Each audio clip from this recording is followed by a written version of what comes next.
안녕하세요. 오늘께 박정길 목사입니다. 오늘은 사도 바울에 대해서 함께 나누기를 원하는데요. 바울의 이름의 뜻은 이제 작은 자다라는 그런 이름의 뜻을 갖고 있습니다.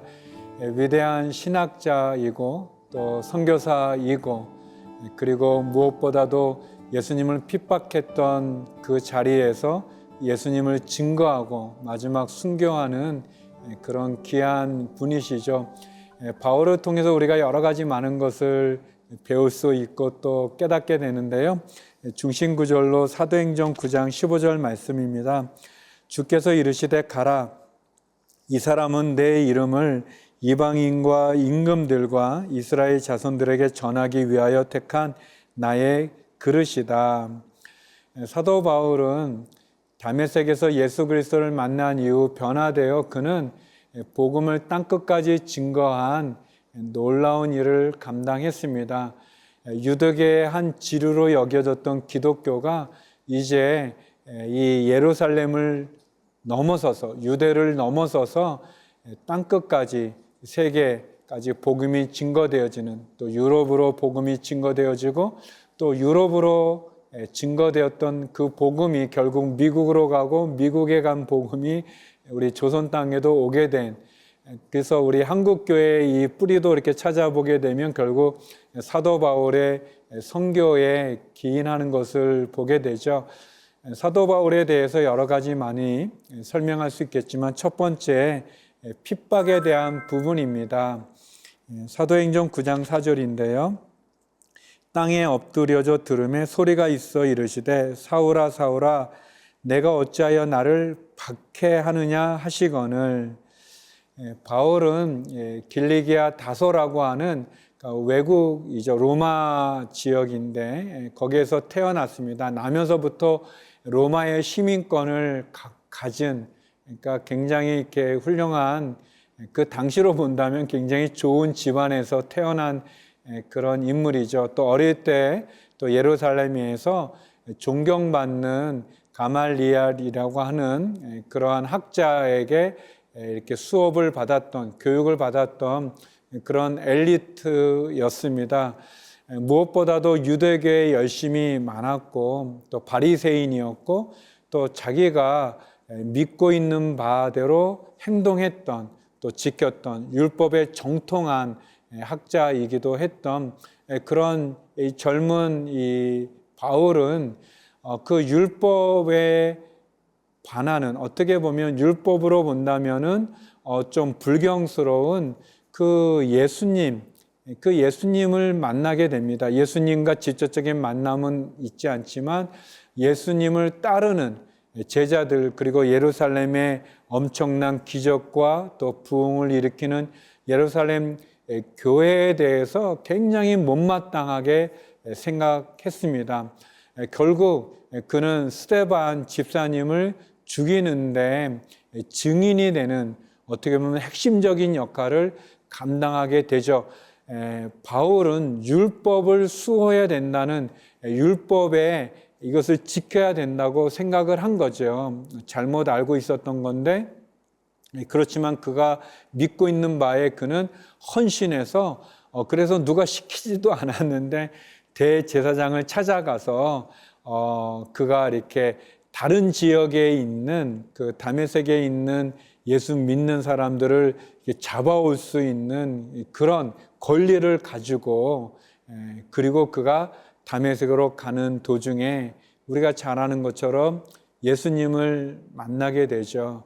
예수님께서 사울아 사울아 너가 어찌하여 나를 박해하느냐라고 이제 이야기하게 될 때 그때 결국 사울은 당신은 누구십니까? 라고 묻게 될 때 나는 너가 핍박하는 예수다라고 얘기하면서 사울이었던 바울은 회심하게 됩니다. 예수님을 영접하게 되죠. 그가 말에서 떨어지게 되고 눈이 보이지 않게 되는데 다메섹에 있는 아나니아라고 하는 경건한 크리스찬이죠. 그를 만나게 되고 아나니아가 안수해서 그가 눈이 떠지게 되고 비누 같은 게 떨어지면서 다시 보게 되고 또 아나니아를 통해서 예수님을 소개받게 되죠. 그리고 바울은 아라비아로 가서 또 거기서 그가 오랜 기간 묵상하고 예수 그리스도가 구주라는 것을, 그가 지금까지 가졌던 율법을 완성하는 분이라는 것을 깨닫게 되면서 그는 예수님의 제자가 됩니다. 이 사울이었던 바울, 그가 예수님을 만남으로 회심하게 되는 이 놀라운 장면입니다. 예수님을 핍박했던 자리에서 이제는 예수님을 증거하는 자리로, 전에는 스데반 집사님을 죽이는 그 일에 앞장섰던 사울이 이제는 예수님의 복음을 증거하다가 순교를 하는 바울로 변화되는 그런 회심을 우리가 보게 됩니다. 사랑하는 성도 여러분, 여러분은 어떤 경험이 있으신지요? 여러분은 언제 예수님을 또 믿으셨는지요? 혹시 여러분 가운데 우리 바울처럼 예수 믿는 사람들을 핍박하거나 박해하거나 아니면 못마땅하게 생각하다가 도리어 예수님을 만난 분은 안 계시는지요? 아니면 또 이렇게 예수님을 믿는 것을 핍박하는 가정에서 또 자랐지만 또 굳건한 믿음을 또 갖고 예수님을 따르는 그런 성도님도 계시는지요? 아니면 이제 어머니 배에서부터 모태 신앙으로 또 예수님을 믿는 그런 분도 계시는지요?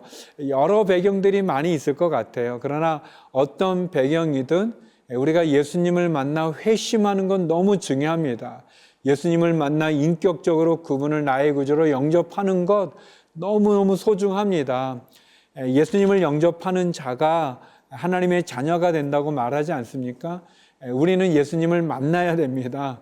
인격적으로도 만나고 극적으로도 만나고 또 은혜로도 만나고, 사울이 예수님을 만나 바울로 변화된 것처럼 예수님을 만나 변화되어지는 저와 여러분 되기를 소망합니다. 두 번째는 선교인데요. 사도행전 23장 11절 말씀입니다. 그날 밤에 주께서 바울 곁에 서서 이르시되 담대하라. 내가 예루살렘에서 나의 일을 증언한 것 같이 로마에서도 증언하여야 하리라 하시니라. 바울은 바나바가 안디옥 교회를 목회할 때 함께 바나바와 함께 안디옥 교회를 성장시키고 부흥시킨, 바나바와 함께 공동 목회를 했던 목회자였습니다. 가르치는 교사이기도 하고요. 그런데 성령님께서 바나바와 바울을 따로 구별해서 선교사로 보낼 때 바나바도 그랬던 것처럼 바울 역시 순종해서 선교를 떠나게 됩니다. 그리고 사도행전은 1차 전도 여행 이후로는 2차부터는 바울을 따라가고 있습니다. 바나바도 선교 여행을 떠나지만 바나바는 이제 더 이상 등장하지 않고요. 바울을 중심으로 사도행전이 이어져 가게 되고 2차 전도여행, 3차 전도여행, 그리고 마지막에는 로마까지 가게 됩니다. 제가 읽은 사도행전 23장은 이 바울이 로마로 가는 과정 가운데 큰 풍랑을 만나서 모든 사람들이 다 두려움에 떨게 될 때 그때 천사가 나타나서 주의 사자가 얘기하는 겁니다. 주님께서 바울 곁에 서서 담대하라. 너가 예루살렘에서 나를 증언했던 것처럼 로마에서도 나를 증언하여야 된다라는 겁니다. 그러니까 유라굴라라고 하는 엄청난 풍랑 가운데 두려움에 떨게 되지만 죽지 않는다는 거죠. 너가 로마에서도 나를 증언해야 된다는 그런 사명을 주시는 거죠. 그래서 사도 바울이 그 다음날 사람들에게 이 이야기를 하면서 우리가 죽지 않는다라고 이렇게 말하죠. 성도 여러분, 사도 바울은 로마까지 가기를 원했습니다. 로마가 당시에 세계 중심이어서 로마에는 볼 게 많아서 가고 싶었던 거가 아니고요. 로마가 세계의 중심이기 때문에 로마의 복음을 전한다면, 로마가 복음을 받아들이게 된다면 이 복음이 전 세계로 흩어지는 그런 전략적인 그런 차원에서 그렇게 로마로 가기를 원했던 거고요. 궁극적으로는 바울은 땅끝까지 복음을 전하기를 원했습니다. 선교하기를 원했어요. 당시의 땅끝은 이렇게 서바나, 지금의 스페인이죠. 스페인이 땅끝으로 여겨졌습니다. 그래서 기록이 성경의 기록으로는 나와 있지만 이제 기록을 우리가 유추해 보면 이 서바나까지 스페인까지 갔다 온 것으로 우리가 학자들이 추측합니다. 바울은 복음을 들었을 때, 자기가 예수님을 만나 회심했을 때 예수님의 말씀, 예수님의 유언, 그리고 예수님 잃어버린 영혼을 향한 그 하나님의 마음을 담고 선교사로 헌신했고, 또 무작정만 선교한 게 아닙니다. 굉장히 전략적인 거점들을 중심으로, 도시들을 중심으로 선교했고, 또 그 도시들마다 예배 드릴 수 있는 처소들을 만들고 교회를 세워갔던 그런 바울이죠. 또 바울은 또 많은 서신들을 쓰지 않습니까? 신약의 27권의 성경 가운데 13권의 13 서신을 쓴, 가장 많이 쓴 저자이죠. 학자이기도 합니다. 또 그는 그 유대주의자들이죠. 그러니까 예수님을 믿는 유대인들 가운데 할례를 꼭 받아야 된다, 율법을 꼭 지켜야만 구원을 받는다라고 말하는 유대주의자들과 논쟁에서 그는 한 채 양보도 하지 않고 또 복음이 무엇인지를 신학적으로 잘 증명하기도 했던, 또 구약의 율법에 정통한 바울이었기 때문에 율법을 통해서 진정 율법의 완성이 예수 그리스도로 이루어지는 것을 설명했던 그런 분이기도 합니다. 사랑하는 성도 여러분, 하나님께서 우리에게 어떤 배경과 어떤 것을 주더라도 우리가 기억해야 되는 것은 복음을 전하는 이 일, 선교하는 이 일, 이것은 해도 되고 안 돼도 되는 선택 과목이 아니라 성도라면 꼭 해야 되는 그런 필수입니다. 우리가 누군가 우리에게도 복음을 전해준 사람에 의해서 예수님을 믿게 된 것 아니겠습니까? 뭐 그것이 친구든, 그것이 우리의 부모님이든, 선생님이든, 누군가 복음을 전하지 않고 어떻게 복음을 들을 수 있겠어요? 또 듣지 않고 어떻게 믿을 수 있겠어요? 그러니까 사도 바울이 땅끝까지 복음을 전했던, 그가 선교사로 삶을 귀하게 사셨던 것처럼 우리도, 또 우리 교회도 복음을 전하고 전도하고 선교하는 이 일은 주님이 오시는 그날까지 멈춰서는 안 되는 우리의 사명입니다. 마지막 세 번째 바울 면류관에 대한 얘기를 나누고 싶어요. 디모데후서 4장 7절 8절인데요. 나는 선한 싸움을 싸우고 나의 달려갈 길을 마치고 믿음을 지켰으니 이제 후로는 나를 위하여 의의 면류관이 예비되었으므로 주 곧 의로우신 재판장이 그날에 내게 주실 것이며 내게만 아니라 주의 나타나심을 사모하는 모든 자에게 도니라. 사도 바울이 이제 로마 감옥에 갇혀 있고, 그리고 어떻게 좀 느끼셨던 것 같아요. 이제 내가 곧 순교하겠구나 라는 것을 느끼셨던 것 같습니다. 그래서 그는 믿음으로 낳은 아들 디모데에게 마지막 편지를 씁니다. 13권의 서신서 가운데 제일 마지막에 기록된 서신서가 디모데 후서거든요. 유언과 같은 그런 서신이죠. 거기서 사도 바울이 이렇게 얘기합니다. 내가 믿음의 선한 싸움을 다 싸웠다. 나는 믿음을 끝까지 지켰다. 그리고 하나님께서는 나를 위해서 예비된 의의 면류관을 나는 받게 될 것이다 라고 고백하죠. 얼마나 귀한 고백입니까? 저는 사도 바울의 고백이 저와 여러분의 고백이 되었으면 좋겠고요. 특별히 저와 여러분의 마지막 주님이 우리를 부르실 때 그때 그 고백이 되었으면 좋겠어요.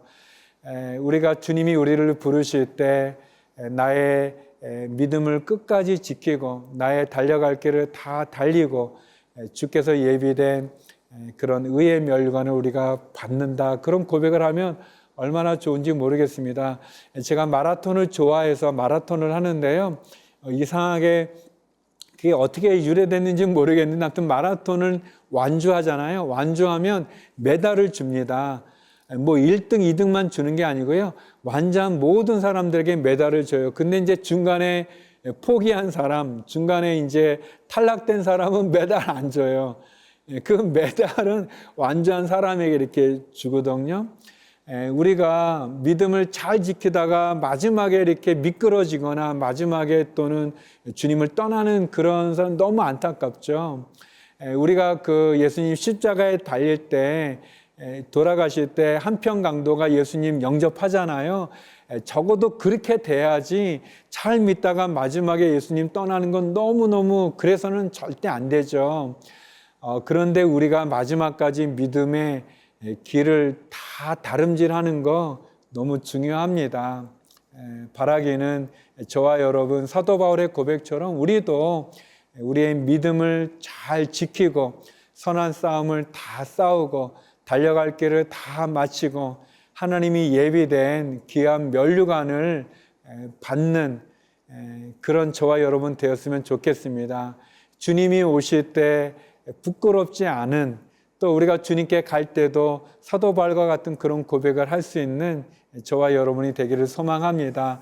사도 바울을 요약하면 바울은 회심한 이후 땅끝까지 복음을 전하고 의의 면류관을 받은 위대한 선교사다라고 말할 수 있습니다.